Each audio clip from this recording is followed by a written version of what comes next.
우리는 각자의 신분을 가지고 살아갑니다.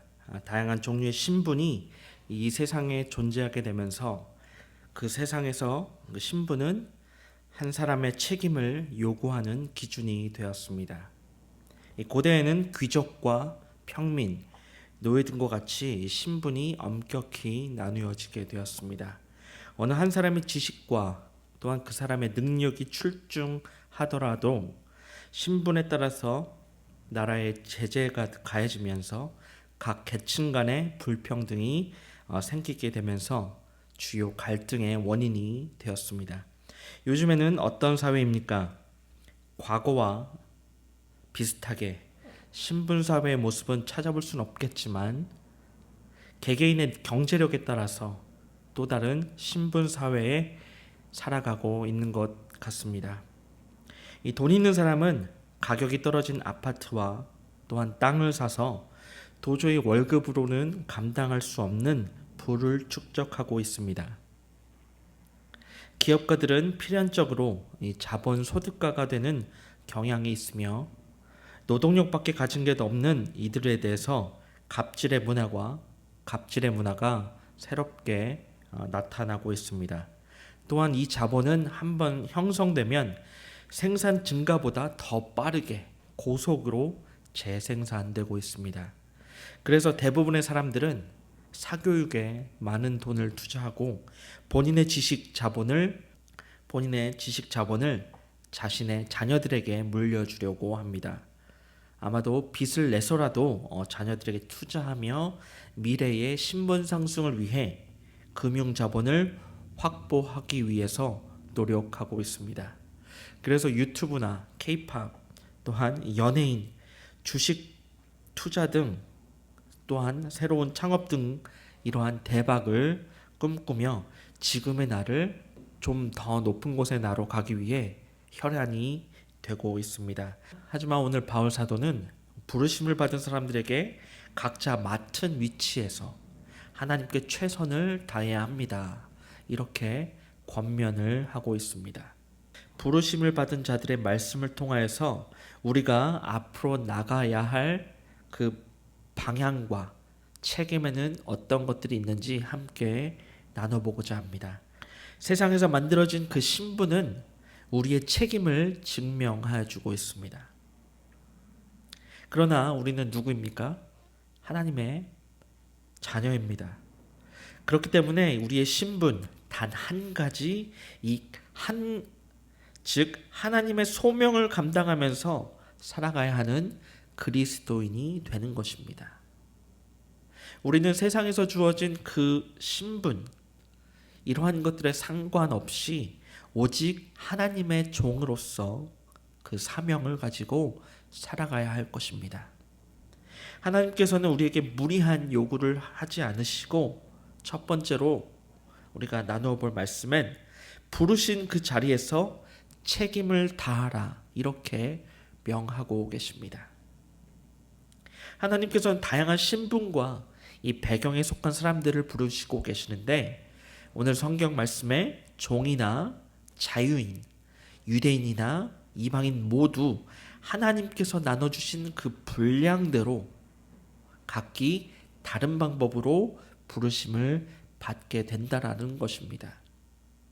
할례는 이 모세의 율법을 기준으로 하여서 사람들을 규정하는 하나의 잣대였고 그 당시의 율법의 기준이었습니다. 유대인들이 그 할례라는 행위 자체만으로도 그들은 남들과 특별하다고 생각하여서 이 어리석은 율법주의의 전통을 따라서 살았기 때문에 많은 사람들의 질타를 받고 있었습니다. 그러나 다른 한편으로는 이 자유를 바탕으로 한 헬레니즘 문화의 영향을 받게 된 유대인들은 그 율법주의의 할례를 그리 중요하게 여기지 않았습니다. 오늘 본문에 사도 바울 또한 19절 말씀에 할례 받는 것도 아무것도 아니요 할례 받지 아니하는 것도 아무것도 아니로되 오직 하나님의 계명을 지킬 따름이니라. 한마디로 말해 할례는 아무것도 아니다라는 것입니다. 왜냐하면 하나님의 뜻을 따르고 있는지가 중요하고 그런 형식적인 할례는 아무것도 아니다라는 것을 보여주고 있습니다. 운동선수는 훈련을 통해서 자신이 설정한 그 목표를 향해 열심히 운동을 하게 됩니다. 우리 그리스도인의 목표는 무엇입니까? 바로 신앙의 훈련을 통해서 우리의 목표를 설정할 수가 있는 것입니다. 그 목표는 신앙 훈련을 통해서만 하나님으로부터 받은 그 소명을 가지고 살아갈 수 있는 것입니다. 즉 바로 하나님의 부르심, 영어로는 calling이라는 것이죠. 우리는 인생에서 어떻게 살아가야 하고 또한 어떻게 대화하며 그 사람들과의 관계를 잘 맺어야 하는지, 하나님의 말씀과 하나님의 부르심 속에서 그 소명을 가지고 살아가야 할 줄로 믿습니다. 이 보스니아 대전 당시에 한 조종사가 격추를 당해 6일 동안 고립되었다가 구출된 사건이 있었습니다. 그 사람이 어떻게 구출받게 되었는지 여러 사람이 질문을 하게 되었습니다. 그래서 이 조종사는 질문에 대한 답변에 대해서 모든 사람들의 예상을 뛰어넘는 답변을 하게 되었습니다. 그는 실제 고립된 상황에서 어떻게 살아남아야 하는지 바로 17일 동안 살아남는 공군 생존 훈련을 하였다고 합니다. 그래서 그는 훈련 받은 정석대로 적응하려고 노력했다, 이렇게 답을 하였다고 합니다. 결국 그 과정 속에서 힘들게 살아날 수 있었던 것이 내가 6일 동안 고립되었다가 구출되었던 것입니다. 이렇게 답을 하였습니다. 그렇습니다. 우리는 마하나임입니다. 마하나임은 하나님의 군대라는 뜻입니다. 수많은 시련과 고난의 삶 가운데서 우리를 하나님은 신앙 훈련으로 우리의 소명을 감당케 하신다라는 것이죠. 가족과 학교, 사회, 직장, 또한 경제, 질병 등과 같이 이러한 시험을 통하여서 우리를 훈련시키고 계시고 있다는 것입니다. 이러한 훈련 과정이 고난이 아니라 또한 시련도 아니고 하나님이 우리를 단련시키고 계시다라는 것을 믿으시기 바랍니다. 믿음의 훈련을 FM대로 잘 받은 인물이 아마 욥이라고 생각할 것입니다. 언뜻 고난이라고 말한다면 예수님의 십자가 고난이 떠오를 수밖에 없을 것입니다. 하지만 인간으로서 욥처럼 고난받은 사람도 아마도 없을 것입니다. 왜냐하면 그의 자녀들과 재산이 한순간에 소멸되었고 사단의 시험으로부터 욥의 몸은 망가지게 되었습니다. 그리고 가장 친한 친구들로부터 배신을 당하고 죄인 취급을 받게 되었던 것입니다. 하나님께서는 왜 욥을 이렇게 고난을 통하여서 시험을 하고 계십니까? 당신의 자녀들이 이기적인 욕구 때문에 하나님을 믿는 것이 아니다. 이러한 사실을 모든 사람들에게, 그 사탄에게 확실하게 증명하시기 위해서 욥을 시험하신 것입니다. 욥의 고난은 이렇게 하나님께서 사탄에게 욥과 그의 신앙을 칭찬하고 또한 자랑하셨기 때문에 생긴 시험인 것입니다. 그리고 하나님께서 욥이라는 그 하나님의 사람과 그의 신앙을, 그의 믿음을 믿어주셨기 때문에 욥이 그 고난에서 승리를 받을 수 있었고, 하나님께서 욥과 그의 신앙을 믿어주셨기 때문에 욥이 그 고난 가운데서, 시험 가운데서 승리할 수 있었던 것입니다. 하나님께서 욥의 믿음을 걸고 이 참된 믿음이 무엇인지를 입증하심으로써 영광 받으시기 위해 사탄의 시험에 기꺼이 응하셨고, 욥은 고난 속에서 범죄하지 않음으로써 마침내 하나님의 영광을 홀로 드렸던 것입니다.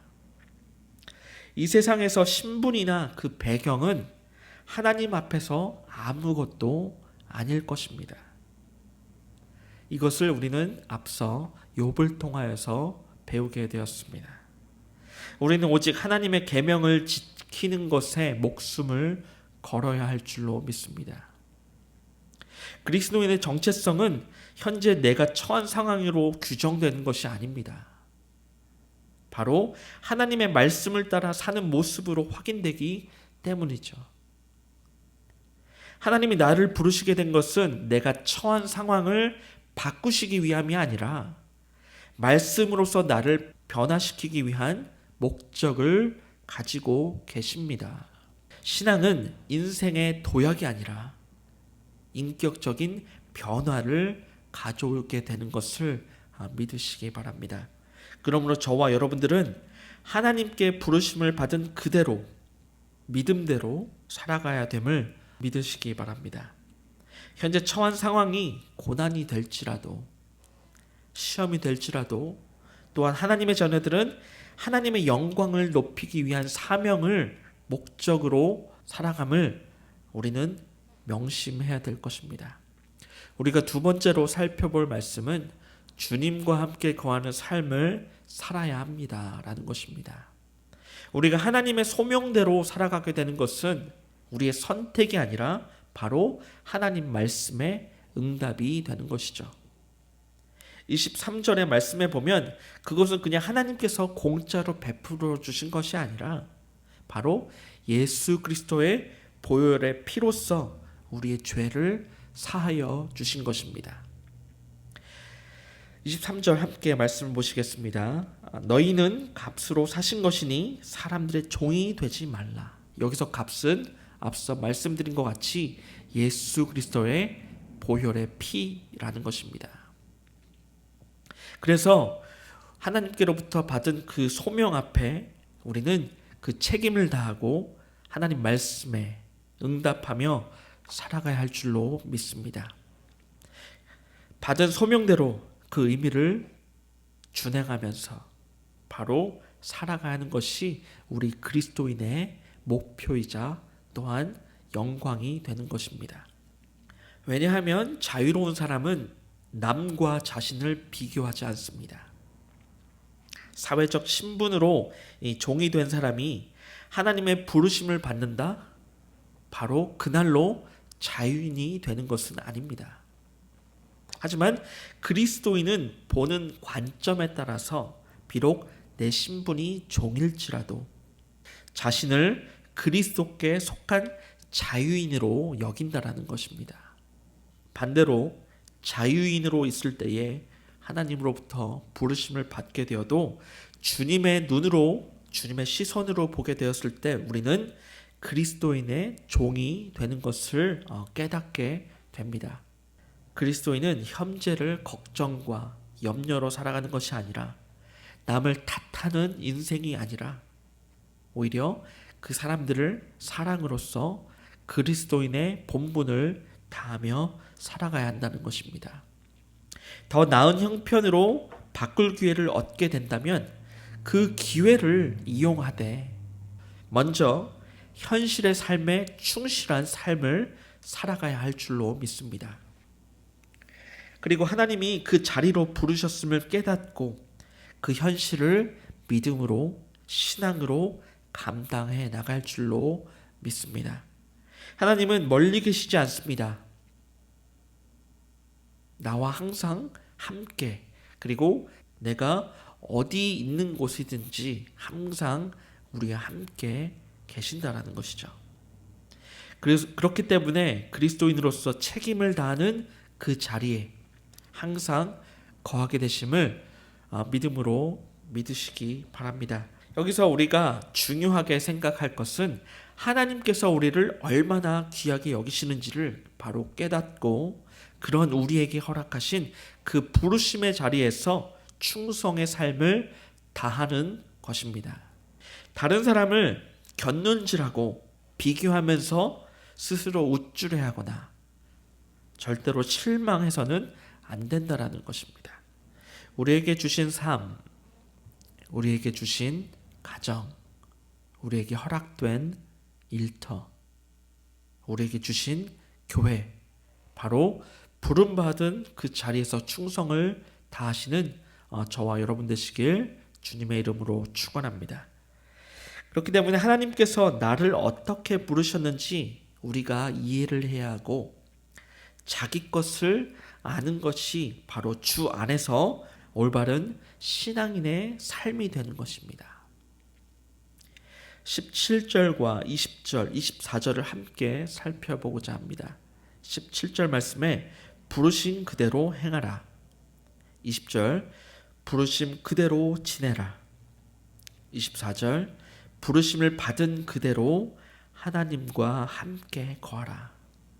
여기서 행하고 지내고 거하라, 이 세 가지의 표현은 다를 수 있지만 그러나 같은 의미를 두고 있습니다.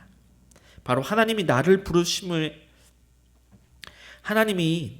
부르심에 따라서 우리는 행하고 지내고 이 거할 수 있는 믿음, 바로 이것이 하나님이 우리에게 허락하신 그 삶에 감사하며 기뻐하는 마음이고, 그로 인하여서 우리는 행복을 얻게 될 수 있는 것입니다.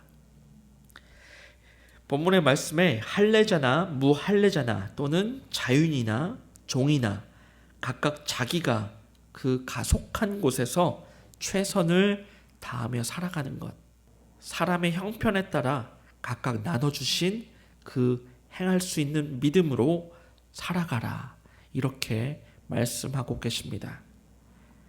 한 달란트 받은 사람, 2달란트, 5달란트 받은 사람, 내가 얼만큼의 달란트를 받은 사람인지 우리는 정확히 알 수 없습니다. 하지만 우리가 중요하게 믿어야 할 것은 한 달란트를 받은 사람이 2달란트 받은 사람과 자신과 비교하고 경쟁하는 삶이 아니라, 어떤 형편에서든지 내가 하나님 앞에서 하나님으로부터 받은 그 달란트를 가지고 그 달란트를 행하고 지내며 거할 수 있는 그 자체가 바로 믿음이 될 수 있다라는 것입니다.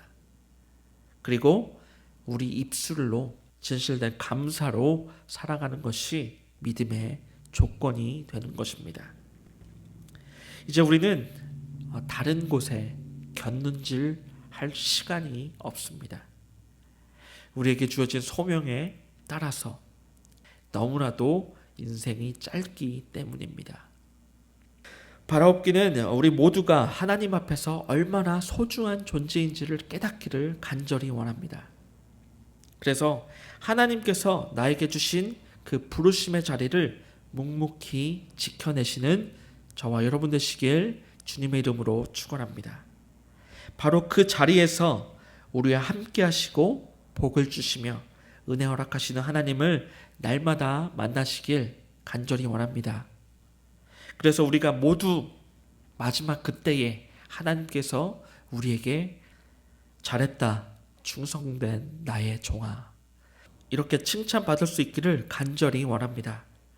하나님이 부르신 그 자리에서 충성하는 우리 모두가 될 수 있기를 주님의 이름으로 축원합니다. 기도하시겠습니다. 사랑의 하나님, 부족한 저희들을 예수님의 핏값으로 이 땅에 부르셨음을 주님 앞에 감사드립니다. 하나님이 우리를 어떻게 부르셨는지 분명하게 알 수 있도록 믿음을 더하여 주시옵소서. 남의 것을 탐하지 않게 하시고 남들과 비교하며 경쟁하고 남의 것이 크다고 빼앗는 어리석은 인생 되지 않게 하도록 주님 도와주시옵소서. 오직 우리에게 허락하신 그대로 행하며 지내고 거하고 그 부르신 삶의 자리에서 제대로 살아갈 수 있도록 주님 인도하여 주시옵소서. 오늘도 주님의 뜻에 따라 살기를 간절히 원합니다. 그것이 우리에게 감사와 찬양이 되게 하여 주시고 주님 안에서 행동할 수 있는 기준이 될 수 있도록 역사하여 주시옵소서. 현재까지 코로나 바이러스가 끊이지 않고 있습니다. 바이러스로 인하여 고통받는 성도들에게 경제적으로 고통받는 그 문제와 건강으로 피폐해진 몸, 기타 여러 가지의 기도 제목들에 대해서 주님 응답하여 주시고 주님의 권능으로서 회복받아 충성된 책임을 다할 수 있는 주의 자녀로 거듭나게 하여 주시옵소서. 아버지 하나님, 우리에게 맡겨진 사명을 감당케 하시고 우리들에게 맡겨진 그 달란트를 잘 관리하여서 이윤이 남을 수 있는 달란트를 받게 되는 삶을 살아가게 하여 주시옵소서. 우리의 심령을 옥토로 만드시어 30배, 60배, 100배의 결실을 맺게 하여 주시고 또한 용기와 희망을 가지고 하나님 중심, 교회 중심, 가정 중심, 성령 하나님의 중심된 삶으로 살아가게 하여 주시옵소서.